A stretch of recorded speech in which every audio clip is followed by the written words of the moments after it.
Today I'm going to tell you why basically everything you've been doing in your life has been wrong. I'm only kidding. Today we are specifically just talking about dishwashers. Like most people, a dishwasher is an appliance that I use every single day, but the truth is I never really took the time to learn how to use it properly. I mean, I thought that I was, but it turns out I wasn't. By knowing just a little bit more about them, I could make them work so much more effectively. I could go from a dishwasher that I thought was not working to one that actually works really well and can wash my dishes without having to get rinsed. Hi, if you're new here, I'm Callie, also known as That Practical Mom, and I share videos every week in ways to simplify the chaos of life. And today we're simplifying washing dishes. I watched a couple very fascinating videos all about how dishwashers actually work, and I knew how essentially a dishwasher worked, but I never really learned the entire process. So most standard dishwashers, what's going to happen is it's going to go through a couple of cycles.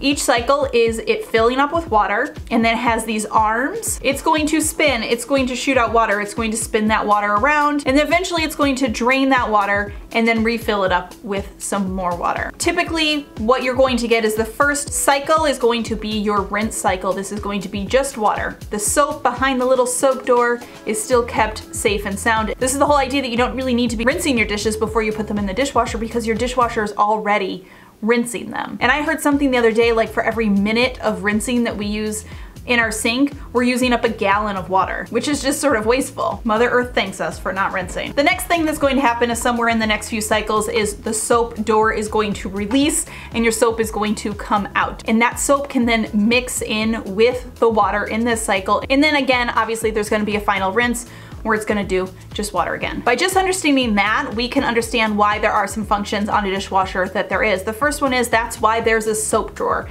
It keeps your soap safe until it is ready for that soap cycle. If the soap was not behind the little door, or if you're just like throwing your pod or your soap into the dishwasher drum, it means that you're only getting soap in that first cycle. And the other cycles are just water and your dishes are not going to be as clean. The other reason that this is really important is because it allows you to make more effective use of that first cycle, the rinse cycle. I feel like the rinse cycle is one of the most underutilized cycles in your dishwasher. For a lot of us, our rinse cycles might not be working effectively enough. And this is why a lot of us feel like we need to be rinsing our dishes before we're putting them in. This is for two reasons. One, sometimes if you have very dirty dishes, having a rinse cycle without a little bit of soap is not as effective as possible. And so that's why you might want to put some dish soap into the pre-wash compartment of your dishwasher. So a lot of dishwashers, the little soap container is gonna have a spot where you put your soap, and then next to that there's gonna be a little pre-wash section. This is typically going to be a compartment that has little holes in it,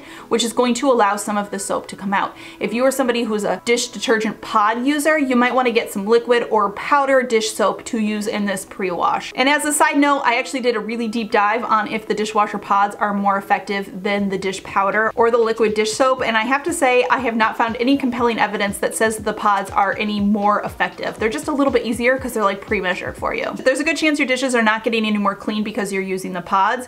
Your dishes are gonna get more clean if you're following some of the steps that we're talking about in this video. Anyways, by putting in a little soap in that pre-wash, it allows some of the soap to get out in that initial cycle, which is going to make that first rinse a lot more effective, thus making your dishes more clean down the road. And then the final thing that's really good to know about that initial rinse cycle is if you live in a house where you turn on your hot water, like at your faucet, and it's not immediately hot, which is probably like 99.9% of us, the same thing is happening in your dishwasher. If your water isn't running hot the minute you turn it on, it means in that first rinse cycle, you're probably getting cold water into the dishwasher. So something I started doing once I learned this is I will run the tap at my kitchen sink until it turns hot before I run my dishwasher. And let me tell you, holy guacamole, this makes such a difference because now my first initial rinse is hot water instead of tap cold water. And we all know that hot water is far more effective at breaking down grease and grime and particles and whatever from your dishes, which is what you want to happen in that first rinse cycle. A few other mistakes that you might be making with the dishwasher. This is actually one that I will say that I've known about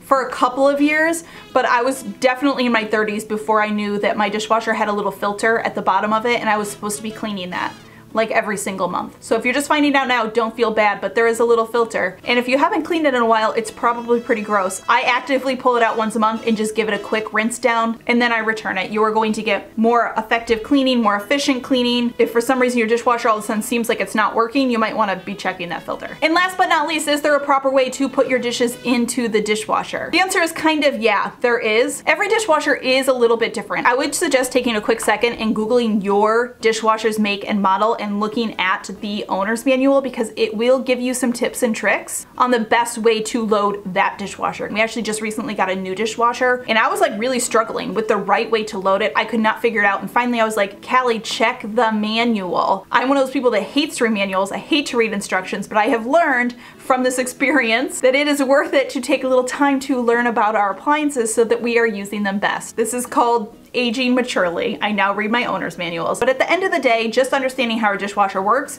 can help cue us into the best way to load up our dishwasher. We know that there are arms probably at the bottom, maybe one at the top, that is spraying water around. So we obviously want the dirtiest surfaces to be facing towards where the water is spraying. As we're putting our plates into the dishwasher, we ideally want them facing inward instead of all facing the same way, because that's going to give them the most spray from the arms. We want to do the same with our bowls, making sure we're giving enough space between our bowls that water can get between the slots. And my last tip is to consider doing 2 loads instead of overfilling. Whenever people come to my house, they always think that it's crazy that I do a midday wash on my dishwasher. Now listen, I've got 3 kids, so there are a lot of dishes happening in my house, and I find that if I wait until the very end of the day, could I shove it all into the dishwasher? Yes, I probably could, but by overfilling the dishwasher, you are making it work not as effectively. And so at lunchtime, even if I don't have a full dishwasher, I find that it is more efficient for me to do that half load at lunchtime and then not have to overstuff at dinner. Yes, I'm running 2 loads, but now my stuff is coming out cleaner, so I'm not having to then go back to my sink and rinse it, which we all know that when you're rinsing stuff in your sink,